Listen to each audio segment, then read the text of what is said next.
বক্তব্য শুরুতে আমরা বাংলাদেশ ফুটবল ফেডারেশনের পক্ষ থেকে আমরা একটা কথা বলতে চাই। বর্তমান যে বাজেট অধিবেশনটা হতে যাচ্ছে বাংলাদেশে, আপনারা দেখবেন যে বাজেট সময় অনেক কথাবার্তা হয়, অনেক অ্যালোকেশন বরাদ্দ নিয়ে কথাবার্তা হয়, কিন্তু ক্রীড়া নিয়ে কিন্তু অত কথাবার্তা সমালোচনা বা যে বাংলাদেশের ফুটবলের প্রাণটা কিন্তু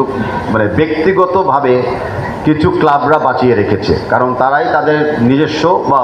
তাদের ব্যক্তিগত স্পন্সরদের টাকা পয়সা দিয়েই কিন্তু টিম গঠন করে, ট্রান্সপোর্ট করে, প্লেয়ারদের স্যালারি দেয় এবং অনেক সময়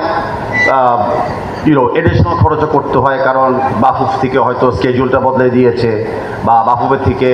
খেলার সময়টা একটু চেঞ্জ করে দিয়েছে। তো আমরা ডেফিনেটলি কৃতজ্ঞতা জানাই ক্লাবদেরকে। ভবিষ্যতে আমাদের উদ্দেশ্য হলো সেটাই, যে আমরা যখন স্পন্সর মানিটা রেজ করবো লিগের জন্য,